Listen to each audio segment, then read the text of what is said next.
So in 1962, my great-grandpa bought this Fordson Super Dexta. He sold it to his half-brother, who later sold it to my grandpa. It's been in the family ever since, but it's been sitting for 20 years. It's under a whole lot of pigeon crap and grime, but I'm going to see if I can get it going. I have no idea what I'm doing. I've got the original manuals. I have AI to ask some questions, Google, and a cousin who knows about mechanics. We'll see if all combined we can get her going. So this tractor hasn't moved in a long time. It's under a whole lot of dirt and grime, and we need to get a garden in. Spring is coming, and so now's the time to get it going. So I sit at a desk all day, every day doing IT work, and I hate being at a desk. I love being outside. So I decided one day, you know what? Put my work away, get outside. So last year we tried to get this tractor going in the fall. It needed a new solenoid.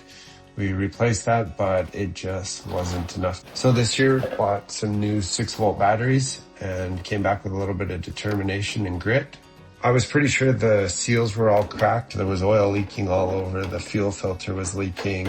And I figured, you know what? I'm going to give it a shot. But I really wanted to get it going, and I needed to get the garden going. So I did what any self-respecting Canadian would do.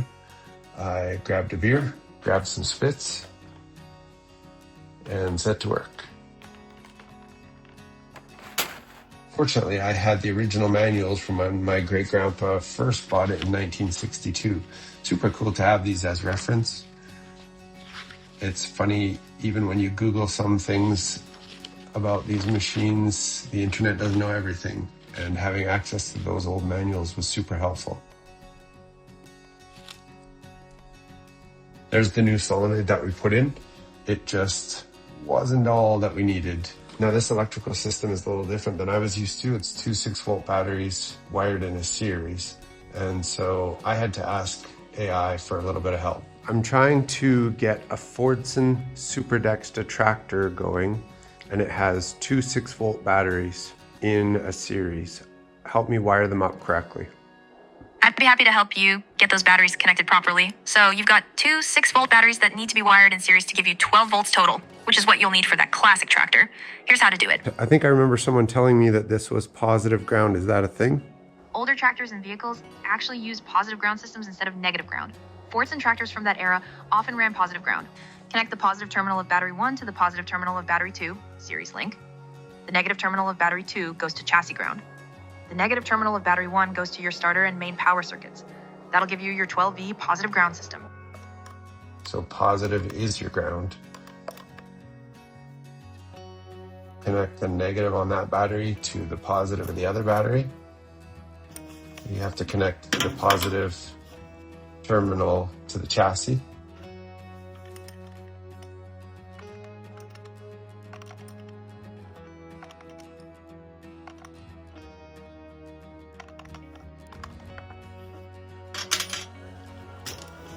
And then the negative of that battery goes into your electrical system on your tractor.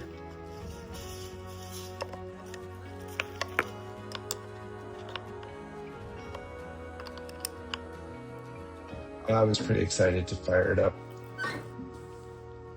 It had been a long time since I'd heard this machine run. So I primed it. I heated up the glow plugs. And last time I tried to start this tractor, I got electrocuted, so I was a little nervous.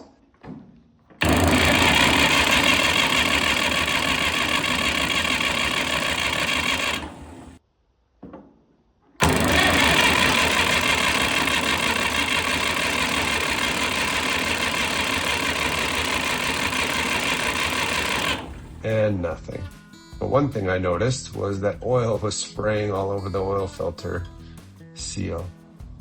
And I thought to myself, well, if that seal is cracked, the fuel filter seal is likely cracked as well.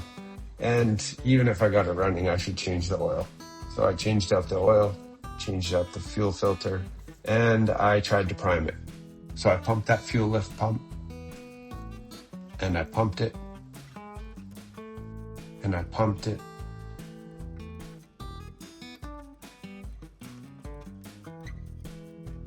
But nothing came out of the bleeder screws. So I walked away, went outside. I love spring in Alberta. You hear all the birds coming that you haven't heard in a year. You see all the green buds on the trees. It's just a reminder that life is coming back and you can feel the sun on your face. It was a fantastic reset. But I had to get back at it and order that fuel lift pump. So it's hard to find these online. There's not a lot of companies in Canada that have them. There are companies in Britain that will carry them, but fortunately I found a company in Ontario that stocks the exact fuel lift pump that I needed with the gasket. And so I ordered one and I took the rest of the day off. Now, a few days later, Shadow was as excited as I was to get the fuel lift pump in the mail.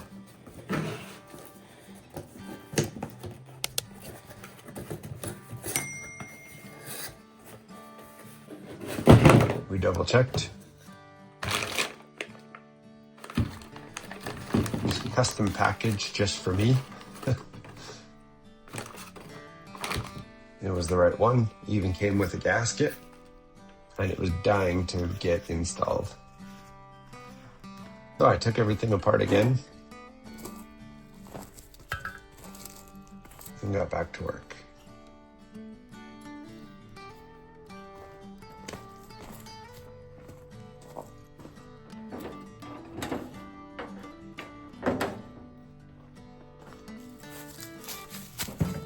I closed the fuel line, checked the new pump, and you could hear the pressure in it.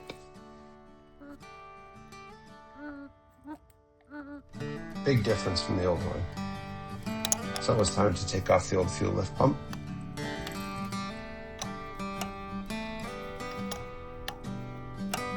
And I was really surprised that all these fuel lines were intact. Nothing twisted off.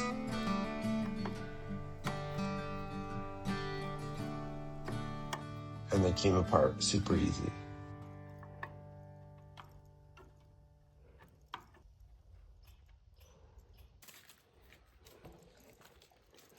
Hey, pup. I also had too much coffee that morning. I was shaking like crazy. As I was working, some geese flew overhead and reminded me again that spring was starting. And the garden needed to be plowed.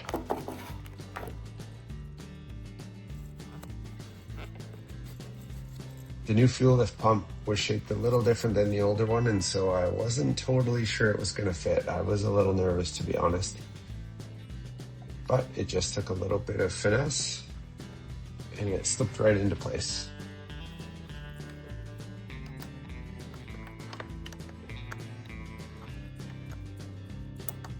The squirrels were upset that I was working in their backyard.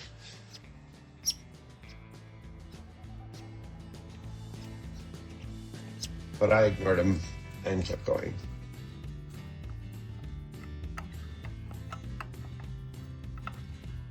I cracked the fuel lines open again and started bleeding the fuel system. If you crack open those two bleed screws on the fuel filter and then pump, that fuel should come out of that first screw. Now with the old one, I pumped forever and nothing came. On this one, pumped for about a minute and the fuel started flowing out that first bleed screw. Once I had those two bled, I bled the injector pump.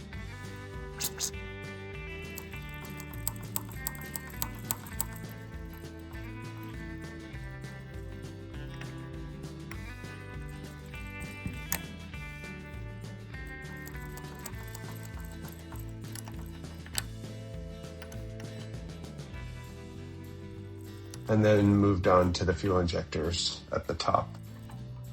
Now these, if you've ever bled these fuel systems, you can pump on that pump forever before they actually come. I think it was a good half hour before the fuel came out. There's a couple tricks. You can put a rag over the fuel tank and put an air compressor in there and blow, and that usually will get some fuel moving.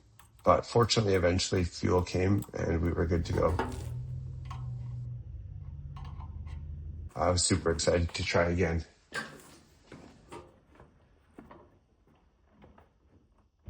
Primed it.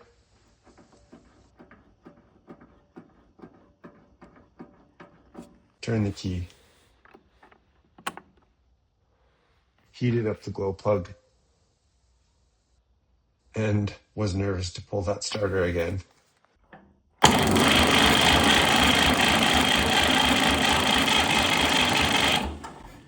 Nothing.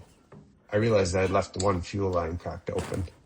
You could tell because there was diesel fuel spraying when it tried to turn over.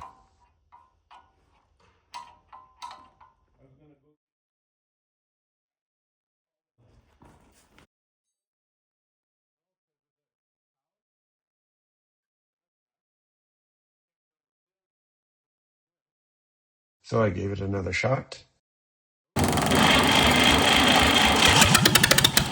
And she fired for the first time in 25 years.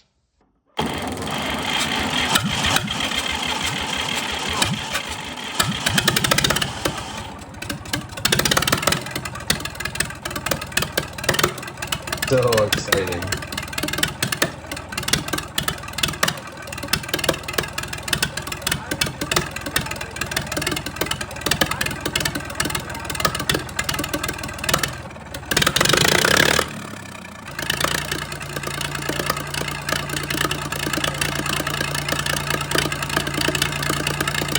I was sure she was ready to go, but she needed a little more air bled out of the fuel lines.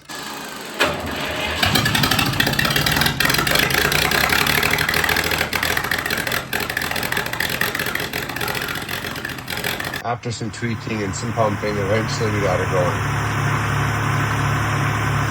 Put her in gear.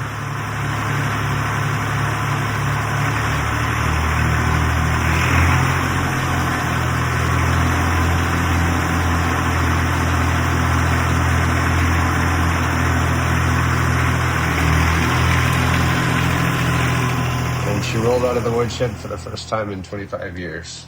The clutch was a little jumpy. If it wasn't for that cultivator, you'd flip over backwards, I think.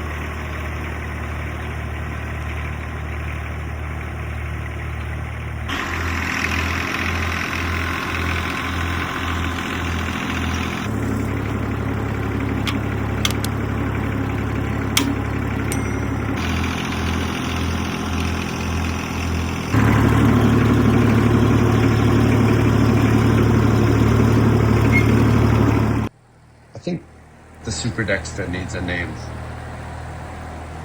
If you have any good ideas for a name, drop them in the comments. Let me know.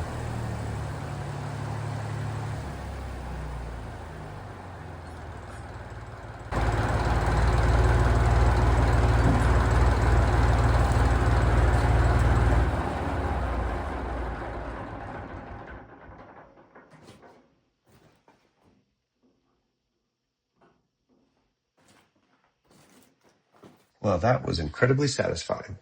Next project, I think, will be this go-kart I found under a tarp. Let me know in the comments if you think I should bring this back to life.